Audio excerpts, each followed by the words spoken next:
নাম ধরে কে যেন ডাকে এই কুয়াশার ভেতরে। নমস্কার, সন্ধ্যের আড্ডার বিশেষ নিবেদন কুয়াশার দ্বিতীয় পর্বে আপনাদের সকলকে স্বাগত জানাই। আজকে আপনাদের জন্য নিয়ে এসেছি তুঙ্গেশ মণ্ডলের গল্প রক্ষক। তাহলে শুরু হতে চলেছে আজকের গল্প। পঞ্চানন তলার সিঁড়িতে বসে আছি কতক্ষণ ঠিক মনে নেই। সকালের রোদ এখনো চড়া হয়নি, বটগাছের পাতার ফাঁক দিয়ে ছেঁকে আসছে নরম আলো। সিঁড়ির শ্যাওলা ধরা পাথরের ওপর কাঁপছে ছায়ার ডাল। দক্ষিণ 24 পরগনার এই প্রান্তে গ্রামটি এখনো শহর হয়ে ওঠেনি। পুকুরের ধারে কচুরি পানা, দূরে ধান খেতে সবুজ, আর হাওয়ায় ভেসে আসা শিউলি গন্ধের মধ্যে কিসের একটা মৃদু গন্ধ। আমি চুপ করে বসে আছি। মন্দিরটি বড় নয়, ইটের গায়ে বয়সের কালো দাগ, চাতালের কোণে জমে থাকা সিঁদুর আর তেলের প্রলেপ, ধূপের পোড়া কাঠি গুঁজে রাখা ফাটলে ফাটলে। ভেতরে পঞ্চানন ঠাকুর, লাল টকটকে গা, রাগী মুখ, ভুঁড়ি মোটা শরীর, যেন ক্রোধ আর করুণা একসঙ্গে গলিয়ে কেউ গড়ে তুলেছে এই মূর্তি। বাহন তার ভূত, কোথাও বাঘ, কোথাও ঘোড়া, কোথাও ষাঁড়, দুই পাশে দুই সঙ্গী, পেঁচো আর খেঁচো।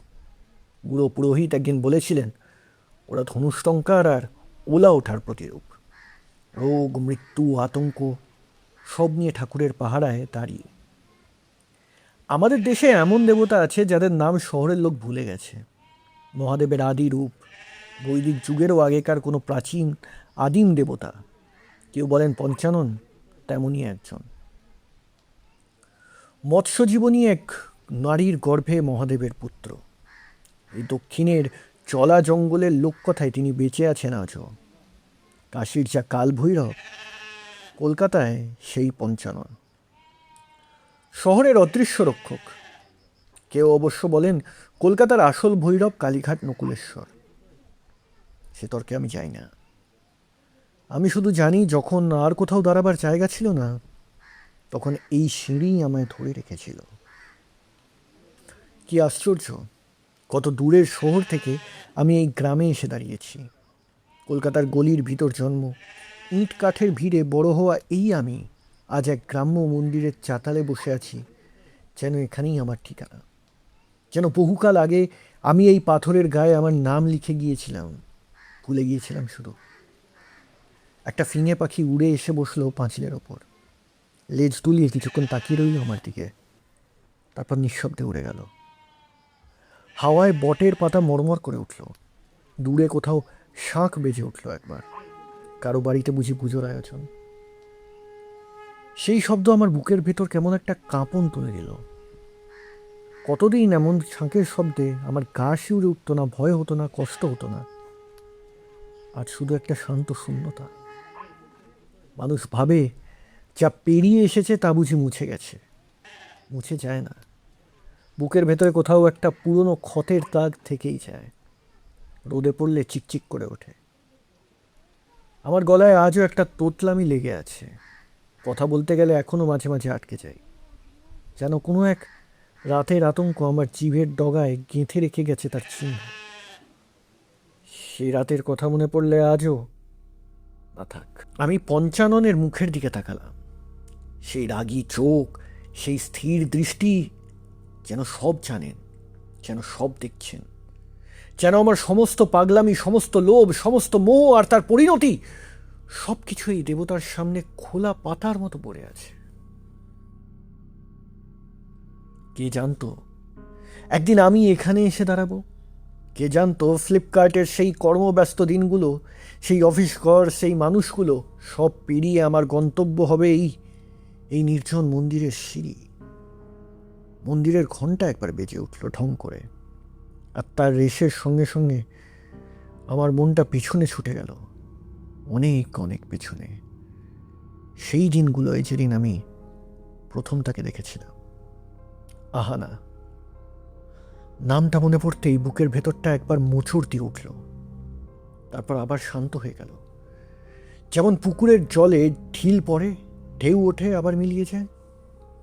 আমি চোখ বুঝলাম। বটের পাতার মর্মর, দূরের শাঁখ, ধূপের গন্ধ, সব মিলিয়ে গেল ধীরে ধীরে। আর আমার সামনে ফুটে উঠল সেই পুরনো দিনের ছবি। ফ্লিপকার্টের সেই বিশাল গুদামঘর, যন্ত্রের গুঞ্জন, কনভেয়ার বেল্টের একটানা শব্দ, আর তার মাঝে আমি। 30 জনেরও বেশি কন্ট্রাক্টের লোকের দায়িত্ব আমার কাঁধে। কার কখন ডিউটি, কে কখন শিফটে, কাকে কি শেখাতে হবে, সমস্ত রোস্টার, সমস্ত ট্রেনিং, সমস্ত ভাগ বাঁটোয়ারা আমার হাত দিয়ে হতো। সকাল থেকে রাত আমি যেন একটা ঘড়ির কাঁটা, থামতে জানতাম না। লোকে আমাকে ভরসা করত, ছেলেগুলো এসে দাঁড়াতো, স্যার এটা কি করব, ওটা কি করব। আমি বুঝিয়ে দিতাম, ভালো লাগতো। মনে হতো এই কাজটুকুই আমার, এর বাইরে আমার কিছু আর চাওয়ারও নেই। আমি বরাবরই একটু আলাদা ধরনের মানুষ, ভিড়ের মধ্যে থেকেও একা। আমি ঠিক করে রেখেছিলাম মনে মনে, প্রেম, ঘর সংসার এসব আমার জন্য নয়। কেউ একজন আমার জীবনে এসে দাঁড়াবে, আমাকে আঁকড়ে ধরবে, এমন কথা ভাবতেও পারতাম না। নিজেকে আমি যেন এক নির্জন দ্বীপের মতো সাজিয়ে রেখেছিলাম, চারপাশে প্রকাণ্ড প্রাচীর। তারপর আহানা এলো। প্রথম দিন তেমন করে খেয়ালও করিনি। লাজুক একটা মেয়ে, কথা বলতে গেলে চোখ নামিয়ে নেয়, আবার পরক্ষণেই কি একটা কথায় খিলখিল করে এসে ওঠে। কাজের মধ্যে কোনো সমস্যা হলেই সে আমার কাছে আসতো। স্যার, এটা বুঝতে পারছি না। আমি বুঝিয়ে দিতাম, আবার আসতো, আবার বুঝিয়ে দিতাম। কখন যে সেই আসা যাওয়ার ভিতর দিয়ে একটা সুতো বাঁধা পড়ে গেল টেরই পেলাম না। সকালে গুদামে ঢুকতেই অজান্তেই চোখ খুঁজত আহানা এসেছে কিনা। সে না এলে দিনটা কেমন ফাঁকা ফাঁকা লাগতো। অথচ নিজেকে বোঝাতাম এ কিছু নয়, এ শুধু সহকর্মীর প্রতি একটা সাধারণ মায়া। মানুষ নিজেকে যত সহজে ঠকাতে পারে, আর কাউকে তত পারে না। একদিন এক ঘটনা ঘটল। অফিসের এক ছেলে আহানাকে নিয়ে কি সব বাজে কথা বলেছিল, ওকে বিরক্ত করছিল। আহানা কাঁদো কাঁদো মুখে আমার কাছে এসে দাঁড়ালো। সেদিন আমার ভিতরটা কেমন ঝুলে উঠল। আমি গিয়ে সেই ছেলেটাকে কড়া কথা শুনিয়ে দিলাম, শাসিয়ে দিলাম, যাতে আর কোনোদিনও এমন সাহস না করে। আহানা অবাক চোখে আমার দিকে তাকিয়ে রইল। তার কিছুদিন পরেই এক বিকেলে সে আমাকে আড়ালে ডেকে নিল, মাথা নিচু করে গলা কাঁপিয়ে বলল সে আমাকে ভালোবাসে। আমি চুপ করে রইলাম, কি বলবো ভেবে পেলাম না। হ্যাঁও বললাম না, নাও বললাম না। শুধু একটা অস্বস্তি, আবার তার সঙ্গে মিশে একটা অদ্ভুত ভালো লাগা। দুটো একসঙ্গে বুকের ভেতর পাক খেতে লাগলো।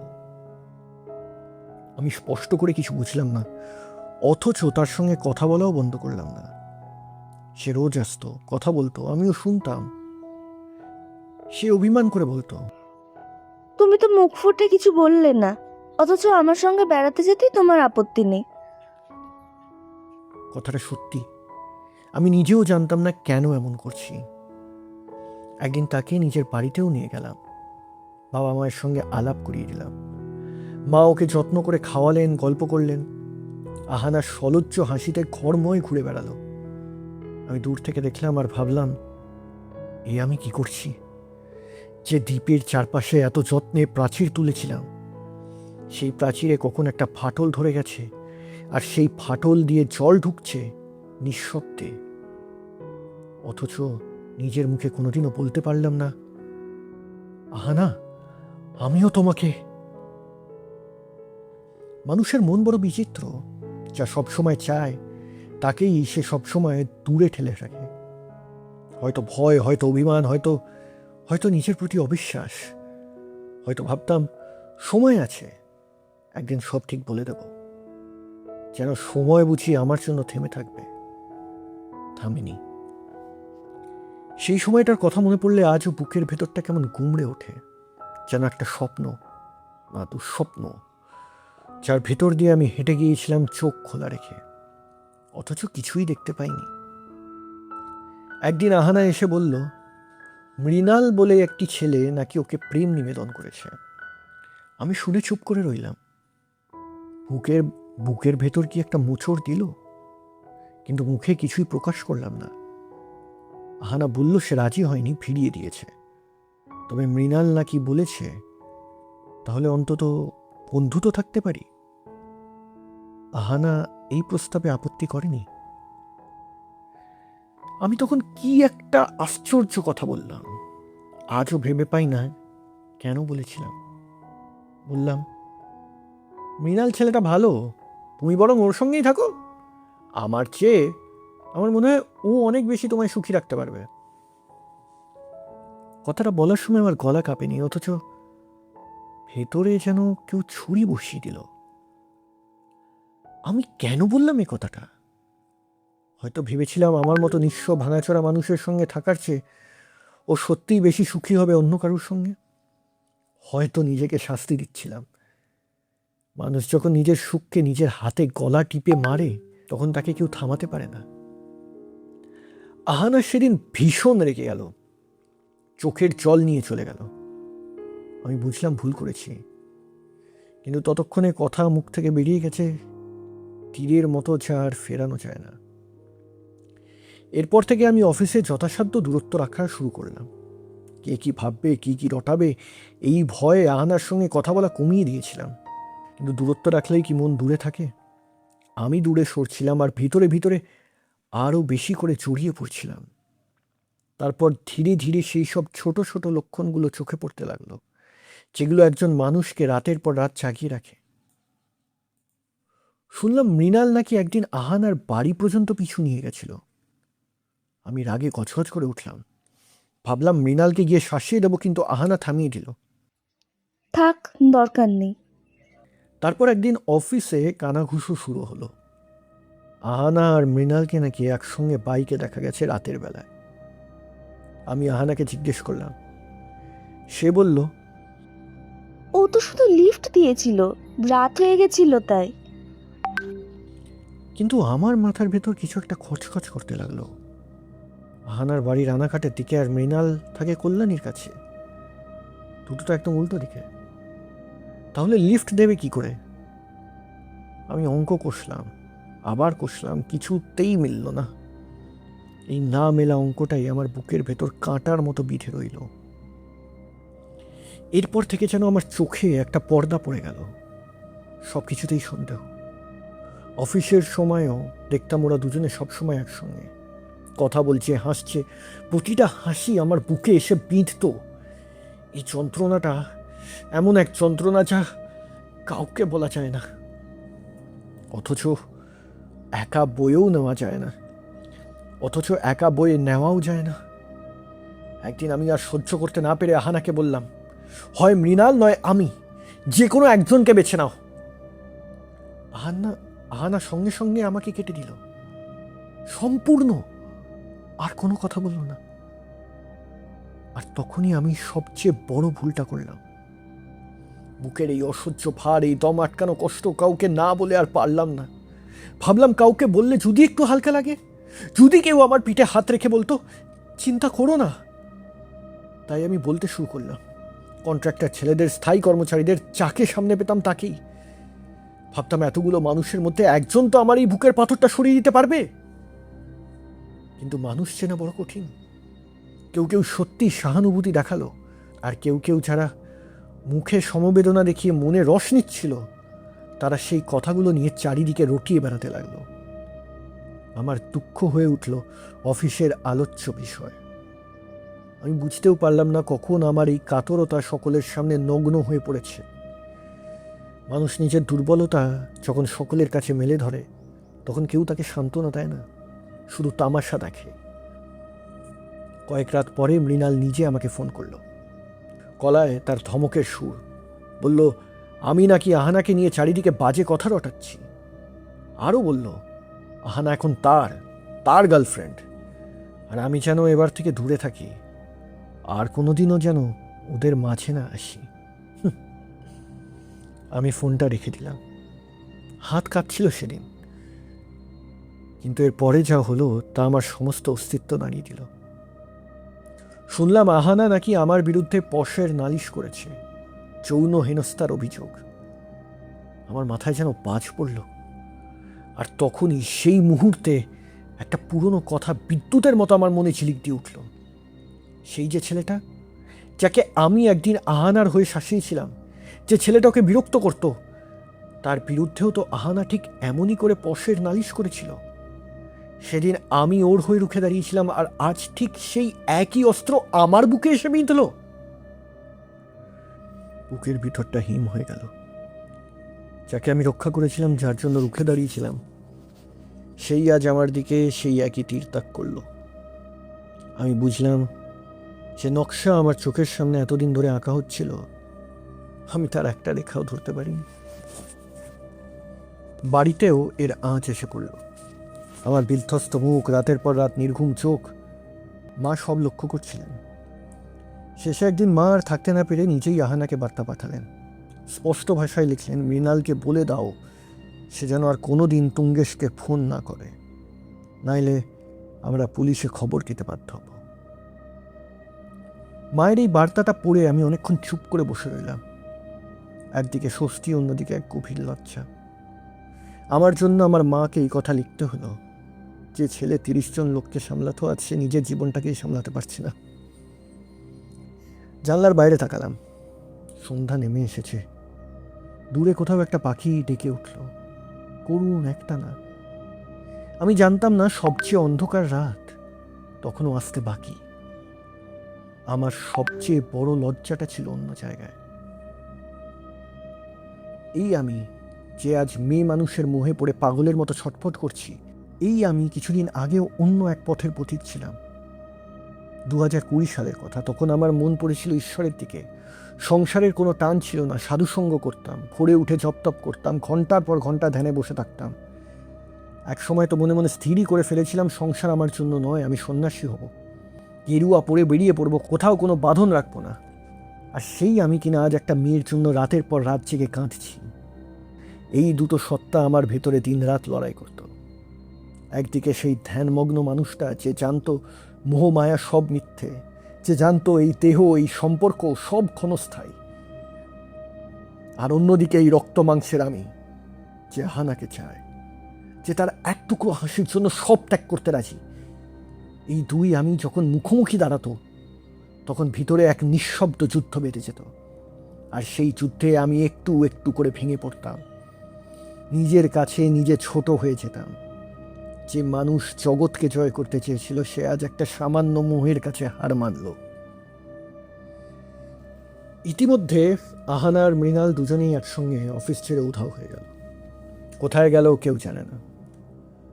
শুধু রয়ে গেল আমার বুকের ভেতর একটা হাঁ করা শূন্যতা। অফিসটা আর আগের মতো রইল না। সেই কনভেয়ার বেল্টের শব্দ, যন্ত্রের গুঞ্জন, ছেলেদের ভিড় সবই আছে, অথচ সব ফাঁকা। যেখানে আহানা দাঁড়াতো, সেই জায়গাটার দিকে তাকালে বুকের ভেতরটা মোচড় দিয়ে উঠত। যে ডেস্কে সে বসতো, যে পথ দিয়ে সে হেঁটে যেত, সব যেন আমাকে বিদ্রুপ করত। আমি কাজের ভেতর ডুবে থাকার চেষ্টা করতাম, কিন্তু মন পালিয়ে যেত বারবার সেই পুরনো দিনগুলোতে।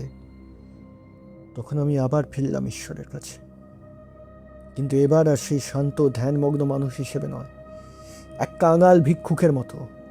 মন্দিরে মন্দিরে ছুটতাম, মানত করতাম, প্রতিটা দেবতার পায়ে মাথা ঠুকে শুধু একটাই প্রার্থনা, আহানাকে ফিরিয়ে দাও, আহানাকে ফিরিয়ে দাও মা, আহানাকে ফিরিয়ে দাও, আমি আর কিচ্ছু চাই না। জ্যোতিষের অ্যাপে নামলাম, একটার পর একটা ফোনের ভেতর সারাদিন গ্রহ নক্ষত্রের হিসাব কষতাম। যে মানুষ একদিন মোক্ষ চেয়েছিল, সে আজ ভিক্ষা চাইছে একটা মেয়ের ভালোবাসার। তারপর একদিন কার কাছে যেন শুনলাম, ব্যারাকপুরে একজন আছে, তন্ত্রমন্ত্র জানে, বশীকরণ করে, বান মারা কাটে, বদ নজর তোলে। শোনা মাত্র আমার ভেতরটা লজ্জায় কুঁকড়ে গেল। মাত্র 1 বছর আগে যে আমি সাধুসঙ্গ করতাম, ব্রহ্মজ্ঞানের কথা ভাবতাম, সেই আমি আজ এক তান্ত্রিকের দরজায় গিয়ে দাঁড়াবো বশীকরণের আশায়। ছি! কিন্তু মন তখন আর যুক্তি শোনে না। ডুবন্ত মানুষ খড়কুটোও আঁকড়ে ধরে, আমিও ধরলাম। লোকটা থাকতো ব্যারাকপুরের অন্নপূর্ণা মন্দিরের কাছে এক বস্তি এলাকায়। ঝিঞ্জি গলি, এঁকে বেঁকে চলে গেছে ভিতরে। দুপাশে টিন আর ইটের ছোট ছোট ঘর, পিছনে গরু বাঁধা, গোবরের গন্ধ, কাদা প্যাচ প্যাচে পথ। সেই গলির ভেতর দিয়ে হাঁটতে হাঁটতে আমি ভাবছিলাম, সত্যিই কি এখানে কেউ থাকে যে আমার এই দুঃখ ঘোচাতে পারবে? লোকটাকে দেখে কিন্তু কিছুতেই বিশ্বাস হয় না সে তান্ত্রিক। রোগা পাতলা সাধারণ একটা মানুষ, গায়ে একটা জামা, পরনে লুঙ্গি, মুখে কোনো জটা নেই, গায়ে কোনো ভস্য নেই, গলায় রুদ্রাক্ষের মালাও নেই। একদম পাশের বাড়ির লোকের মতো। ছোট্ট একটা ঘর, ভিতরে দেওয়ালে মা তারার হনুমানজির কয়েকটা ছবি, কোণে কয়েকটা থলে ঝুলছে। মেঝেতে একটা ছেঁড়া মাদুর পাতা, সেই মাদুরে 5 জন লোক বসে আছে, তাতেই ঘরটা ভরে গেছে।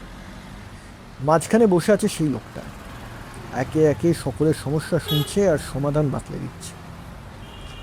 আমার পালা যখন এলো, আমি সব খুলে বললাম, আদ্যপান্ত সব।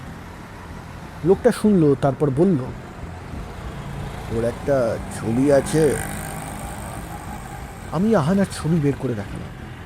সে ছবিটার দিকে কিছুক্ষণ এক দৃষ্টে তাকিয়ে রইল, তারপর আঙুলের গাঁটে কি সব গুনতে লাগলো। ঠোঁট নড়ছে, চোখ আধ বোঝা। খানিকক্ষণ পর মাথা নেড়ে বলল, এর তো বাঁধন করা হয়েছে, কেউ অভিমন্ত্রিত শিকার খাইয়েছে, জলে গুলে কিংবা অন্য কোনোভাবে। এই যে এইটুকুনি হয় শিকড়, নিজের ইচ্ছে মেয়ে কিচ্ছু করছে না। কথাটা শুনে আমার বুকের ভিতরটা কেমন করি। তাহলে আহানের এই বদলে যাওয়া তার নিজের নয়, কেউ তাকে বশ করছে। মনের এক কোণে একটা ক্ষীণ আলো জ্বলে উঠল। তবে কি সব এখনো শেষ হয়নি? লোকটা আমাকে বলল কয়েকটা জিনিস আনতে, একটা কলা, কাঠের মাথাওয়ালা কয়েকটা ছোট পিন আর আহানার একটা প্রিন্ট করা ছবি। আমি ঠিক তাই করলাম। পরদিন অফিসে যাওয়ার পথে ব্যারাকপুরে নামলাম, জিনিসগুলো নিয়ে নিলাম। লোকটা সেই কলার উপর আহানার ছবিটা রাখলো, তারপর মন্ত্র পড়তে পড়তে একটা একটা করে পিন গেঁথে দিল কলার গায়ে। ঘরের ভিতর তখন কেমন একটা থমথমে নিস্তব্ধতা। তার ঠোঁট নড়ছে, কলা দিয়ে চাপা স্বরে বেরোচ্ছে অজানা সব শব্দ। তারপর একটা ব্লেড নিয়ে কলাটা লম্বা লম্বি চিরে ফেলল। আমি ঝুঁকে দেখলাম আর শিউরে উঠলাম। কলার ভিতর থেকে বেরিয়ে এলো ছোট্ট একটা কালো শিকড়। সাধারণ কলার ভিতর শিকড় আসবে কোথা থেকে? আমার গা ছমছম করে উঠল। লোকটা শান্ত গলায় বলল, এই দেখো, মেয়ের ওপর কাজ করা আছে, যদি সে কখনো ফিরে আসে আমার কাছে নিয়ে এসো একবার, আমি ওর বাঁধন করিয়ে দেবো, যাতে ভবিষ্যতে আর কেউ ওকে বশ করতে না পারে। আশ্চর্য কথা, এত কিছুর জন্য সে একটা পয়সাও চাইল না। আমি নিজের থেকেই 500টা টাকা ওর হাতে গুঁজে দিলাম, সে বাধাও দিল না। বাড়ি ফেরার পথে আমার মনটা কেমন একটা মিশ্র অনুভূতিতে ভরে উঠল। একদিকে আশা, তাহলে আহানা ফিরে আসবে, সব আগের মতো হবে। অন্যদিকে কোথাও যেন একটা অস্বস্তি। এই পথে চলেছি আমি, যে আমি একদিন ব্রহ্মকে খুঁজতাম, সে আজ এইসব। কিন্তু আশা বড় নিষ্ঠুর জিনিস, সে মানুষকে বাঁচিয়েও রাখে আবার মারেও। কয়েকদিন পর সত্যিই আহানার বার্তা এলো। আমার বুকটা ধক করে উঠল। সে লিখেছে এখন সে বাড়িতেই আছে, নতুন চাকরির জন্য আবেদন করছে এদিক ওদিক। আমি যেন আকাশের চাঁদ হাতে পেলাম। ভাবলাম তাহলে ক্রিয়ার কাজ হয়েছে, আহানা ফিরে আসছে। আমি আবার নতুন করে কথা বলতে শুরু করলাম, সাবধানে যত্ন করে, যেন একটা ভাঙা জিনিস জোড়া লাগাচ্ছি। কিন্তু কথায় কথায় কোথা থেকে যেন মৃণালের নামটা এসে পড়তো। আহানা বলতো, জানো, মৃণাল না খুব কেয়ারিং, কাল আমরা সিনেমা দেখতে গেছিলাম। কিংবা মৃণাল কত ভালো ছেলে, ও আমার এত খেয়াল রাখে। প্রতিটা বাক্য আমার বুকে এসে নতুন করে বিদ্ধ। যে কত সুখতে শুরু করেছিল, আবার সেখানে কেউ নুন ছুটিয়ে দিত। আমি মুখ বুজে সব সহ্য করতাম, কিচ্ছু বলতাম না। ভিতরে ভিতরে শুধু রক্তক্ষরণ হতো। আশ্চর্য এই মানুষের মন। যে আমাকে আঘাত করছে, আমি তারই কাছে ফিরে ফিরে যাচ্ছি, আরও আঘাত পাওয়ার জন্য। যেন একটা পতঙ্গ, যে আগুন দেখে বুঝেও তার দিকে উড়ে উড়ে যায়, পুড়ে মরবে জেনেও। জানলার বাইরে তাকালাম, আকাশে মেঘ জমেছে। দূরে একটা শালিক একা বসে আছে তারে, পালক ফুলিয়ে। আমার মনে হলো এই পাখিটাও বুঝি আমার মতোই, কোথাও যাওয়ার নেই, শুধু বসে থাকা আর অপেক্ষা করা এমন কিছুর জন্য যা কোনো দিনও আসবে না। আমি জানতাম না এরপরে আমার জন্য কি অপেক্ষা করে আছে। জানতাম না সবচেয়ে অন্ধকার রাতটা এখনো আমার দরজায় এসে কড়া নাড়েনি। বিপদ যখন আসে একা আসে না, তখন প্রতিটা পদক্ষেপেই সে আরও গভীরে তলিয়ে যায়। সেদিন অফিসের কাজ সেরে বাড়ি ফিরেছিলাম, কিন্তু একটা ভুল করে বসেছিলাম। খেয়াল করিনি নিজের পিসিতে হোয়াটসঅ্যাপ ওয়েবটা খোলা রেখেই উঠে এসেছিলাম। লগ আউট করতে ভুলে গিয়েছিলাম। পরের শিফটের ছেলেরা সেই কম্পিউটারে বসে আমার আর আহানার সব কথাবার্তা পড়ে ফেলল। প্রতিটা মেসেজ, প্রতিটা কথা, আমার বুকের সমস্ত গোপন যন্ত্রণা সেদিন খোলা বইয়ের মতো ছড়িয়ে পড়ল সকলের সামনে। ব্যাস, আর যায় কোথায়? যে কয়েকটা ছেলে আগে থেকেই আমার ওপর আক্রোশ পুষে রেখেছিল, তারা এই সুযোগটা লুফে নিল। তারা আহানার কাছে গিয়ে বলল, দেখো তুঙ্গেশ তোমার সব চ্যাট সবাইকে দেখিয়ে বেড়াচ্ছে। আহানা শুনে অগ্নিশর্মা হয়ে উঠল, কিন্তু সে আমাকে কিছু বলল না। সরাসরি বার্তা পাঠালো আমার মাকে আর আমার ছোট ভাইকে। লিখলো তুঙ্গেশ তার সঙ্গে কত খারাপ ব্যবহার করেছে। সে নাকি সব সময় আমাকে বিশ্বাস করত, অথচ আমি শুধু তার নামের বদনাম রটাইনি, তার সব কেড়েও নিয়েছি। মায়ের কথা না হয় বুঝলাম, মা আমাকে চেনেন, কিন্তু ছোট ভাই, যে ভাই আমাকে এতদিন শ্রদ্ধার চোখে দেখত, যে ভাবতো তার দাদা একজন শক্ত ভরসা করার মতো মানুষ, সেই ভাইয়ের চোখে আমি সেদিন ছোট হয়ে গেলাম।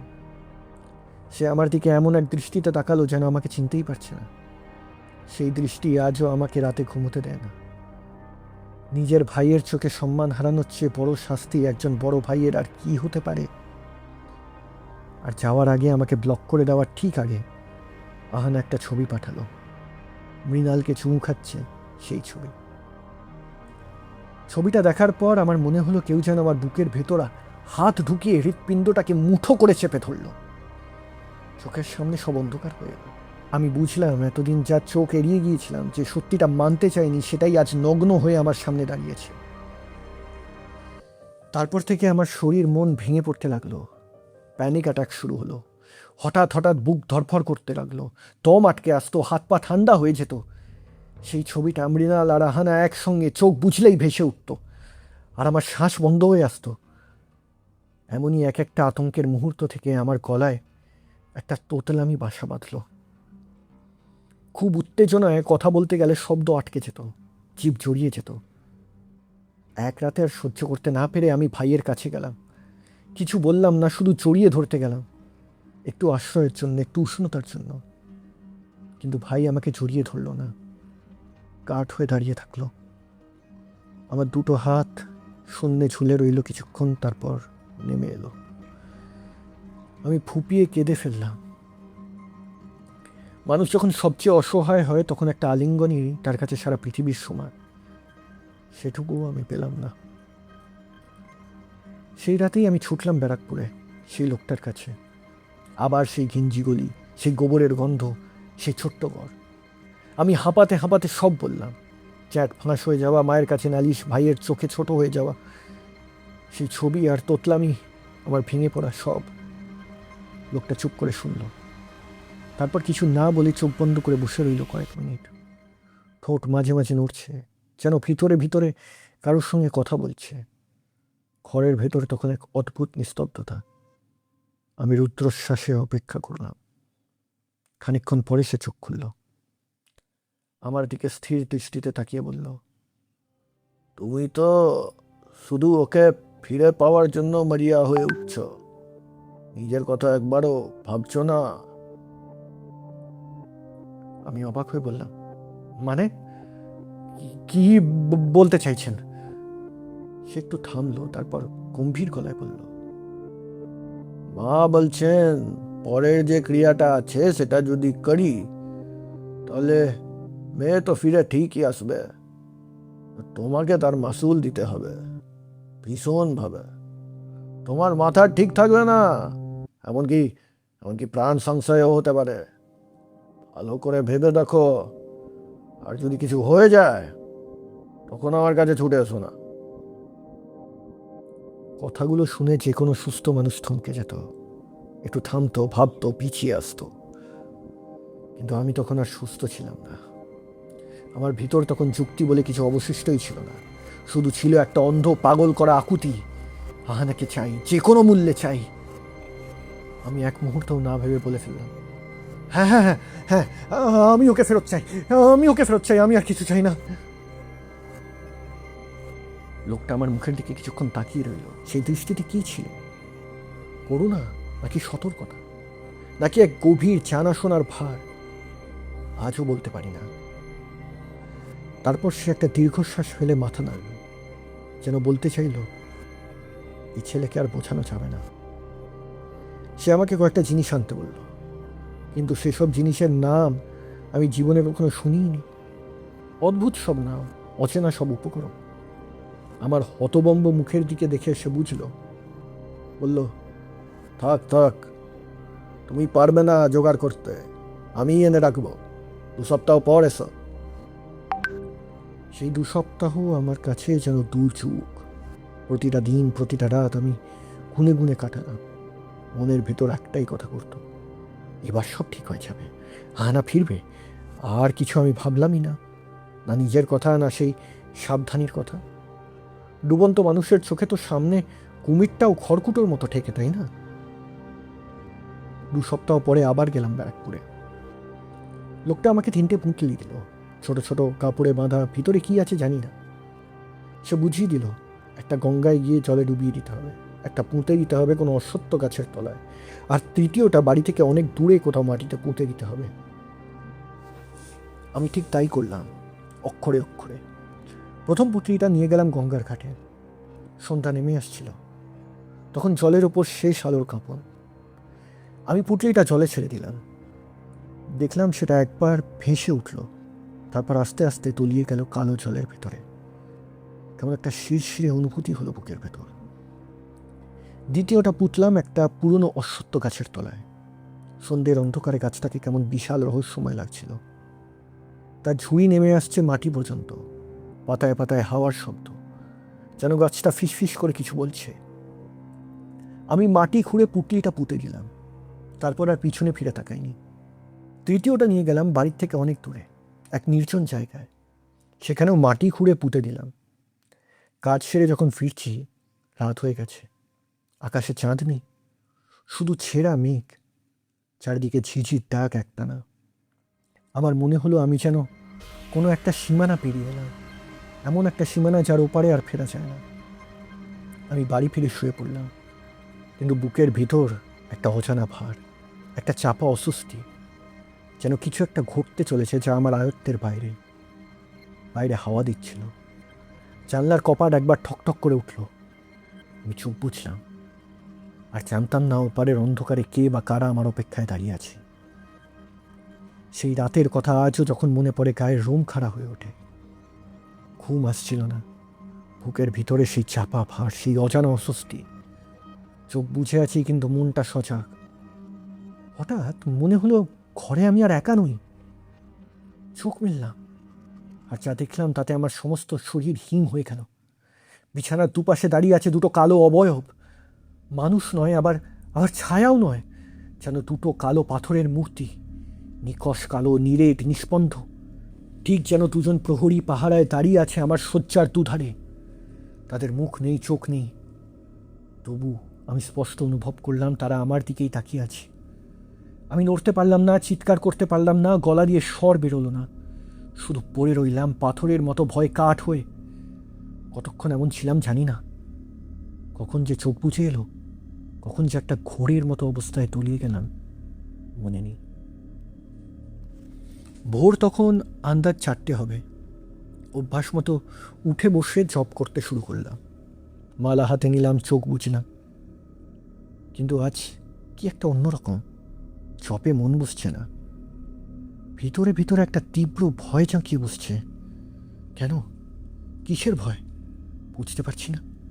ঘরের দেওয়ালে আমার প্রয়াত দাদু দিদার ছবি টাঙানো। ছোটবেলা থেকে কত দেখেছি সে ছবি, কত স্নেহ মেখে আছে সেখানে। অথচ আজ কি আশ্চর্য, সেই মুখ দুটো আমার কাছে ভয়ঙ্কর ঠেকাতে লাগলো। যেন ও আমার দাদু দিদা নয়, যেন ওই ছবির আড়াল থেকে অন্য কেউ আমার দিকে তাকিয়ে আছে। ভয় আমার বুক ধড়ফড় করতে লাগলো। আমি বুঝলাম এ ভয় স্বাভাবিক নয়, এ ভয়ের পিছনে অন্য কিছু আছে। তখন কি জানি, আমার মুখ থেকে আপনি বেরিয়ে এলো ভৈরবের নাম। জপ ভুলে গেলাম, মালা ভুলে গেলাম, শুধু প্রাণপণে ভৈরবের নাম জপতে শুরু করে দিলাম। যত ভয় বাড়ে তত জোরে ডাকি, ওম ভৈরবায় নমঃ, ওম ভৈরবায় নমঃ, ওম ভৈরবায় নমঃ। আর তখনই এক অদ্ভুত ঘটনা ঘটল। আমি স্পষ্ট অনুভব করলাম আমার সামনে যে অদৃশ্য শক্তিটা এতক্ষণ চেপে বসেছিল, যে আমাকে এই ভয় আচ্ছন্ন করে রেখেছিল, সে পিছিয়ে যাচ্ছে, সরে যাচ্ছে আমার কাছ থেকে, কিন্তু নিজের ইচ্ছায় নয়, ভয়। সে যেন কিসের একটা ভয় পালিয়ে যাচ্ছে। আর সেই ভয়টা আমার পিছনে, আমার ঠিক পিছনে। আমি আমি অনুভব করলাম এক বিশাল ভারী উপস্থিতির, যেন একটা কালো মেঘ নেমে এসেছে আমার পিঠের পিছনে, আমাকে আড়াল করে দাঁড়িয়ে আছে। সামনের সেই শক্তিটার চেয়েও ঢের বেশি ভয়ঙ্কর, ঢের বেশি শক্তিশালী কিছু। আমি ঘাড় ঘোরাতে সাহস পেলাম না, শুধু অনুভব করলাম যাই হোক সে আমার পক্ষে, সে আমাকে আগলে দাঁড়িয়ে আছে। সামনের ওই কালো কায়াহীন অস্তিত্বটা তারই ভয় পিছু হচ্ছে। কতক্ষণ এইভাবে ছিল জানি না। ধীরে ধীরে ভয়টা কমে এলো, ঘর আবার আগের মতো শান্ত হলো। দাদু দিদার ছবি আবার আগের মতো স্নেহময় হয়ে উঠল। জানলা দিয়ে ভোরের প্রথম আলো এসে পড়ল মেঝেতে। দূরে কোথাও একটা পাখি ডেকে উঠল। আমি অনেকক্ষণ স্তব্ধ হয়ে বসে রইলাম।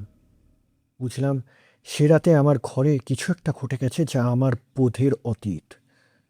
আশ্চর্য কথা, সেই ঘটনা আর কোনোদিনও ঘটল না। সেই কালো প্রহরীরা আর কোনোদিনও ফিরে এলো না। পিছনের সেই ভারী উপস্থিতিও আর অনুভব করিনি। যেন এক রাতের জন্যই তারা এসেছিল, একটা কাজ সারতে, তারপর মিলিয়ে গেছে। হ্যাঁ, আহানা ফিরে এসেছিল, কয়েকদিন আমার সঙ্গে কথা বলল, যেন কিছুই হয়নি।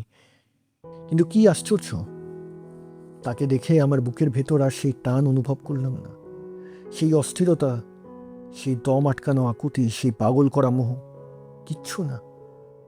যেন আমার ভিতর থেকে কেউ সেই পুরনো ক্ষতটা শিকড় শুদ্ধ তুলে নিয়ে গেছে। আহানা কয়েকদিন থেকে নিজের থেকেই চলে গেল, কোনো ব্যাখ্যা না দিয়ে। আর আমিও তাকে ধরার চেষ্টা করলাম না। এত যে কাণ্ড করলাম তাকে ফেরাতে, আর শেষে যখন সে ফিরে এলো, তখন তাকে আর চাইলামই না। মানুষের জীবন বড়ই বিচিত্র। যা পাওয়ার জন্য সে জীবন বাজি রাখে, পেয়ে গেলে দেখে সেটা আর তার দরকার নেই। মোহ কেটে গেলে মানুষ অবাক হয়ে ভাবে, এর জন্যই আমি এত কেঁদেছিলাম। আহানা পরে মৃণালকেই বিয়ে করলো, শুনেছি ওরা সুখেই আছে। আমার আর কোনো কষ্ট হয় না সে কথা ভেবে, বরং মনে হয় ভালোই হয়েছে, ও সুখে থাক। কিন্তু সেই ঝড় আমার গায়ে দুটো দাগ রেখে গেছে, যা আর কোনোদিনও মুছবে না। একটা আমার এই তোতলামি, সেই আতঙ্কের রাতগুলোয়, সেই প্যানিক অ্যাটাকের সময় আমার জিভে যে জড়তা বাসা বেঁধেছিল, সে আর গেল না। আজও কথা বলতে গেলে মাঝে মাঝে শব্দ আটকে যায়। লোকে হয়তো ভাবে জন্ম থেকেই এমন, ওরা জানে না এর পেছনে কি ঝড় বয়ে গেছে। আর দ্বিতীয় দাগটা ভৈরবের প্রতি এই গভীর টান। সেই রাতে যিনি আমার পিছনে দাঁড়িয়ে আমাকে আগলেছিলেন, সেই ভৈরব, কেউ যাকে বলে পঞ্চানন, কেউ বলে কাল ভৈরব, তিনিই আমার আশ্রয় হয়ে গেছিলেন। যে মানুষ একদিন একটি মেয়ের মোহে অন্ধ হয়ে গেছিল, সে আজ এই দেবতার পায়ের তলায় এসে শান্তি খুঁজে পেল। আজ এই পঞ্চানন তলার সিঁড়িতে বসে আমি সেই সব দিনের কথা ভাবি। বটের পাতা মরমর করে, ধূপের গন্ধ ভাসে, ভিতরে ভিতরে সেই লাল টকটকে রাগী মুখের দেবতা স্থির দৃষ্টিতে তাকিয়ে থাকেন। আমি তার মুখের দিকে তাকাই, আর মনে হয় তিনি সব জানেন। সেই রাতে আমার পিছনে যে দাঁড়িয়েছিল, সে বুঝি তিনি। পাখিটা আবার ডেকে উঠল। রোদ একটু একটু করে চড়ছে। আমি উঠে দাঁড়াই, মন্দিরের ভেতরে গিয়ে মাথা নত করি সেই প্রহরী দেবতার সামনে, কলকাতার রক্ষক, আমার রক্ষক। বাইরের গ্রামটা জেগে উঠছে ধীরে ধীরে, আর আমার ভিতরে বহুদিন পরে এক শান্ত স্থিরতা।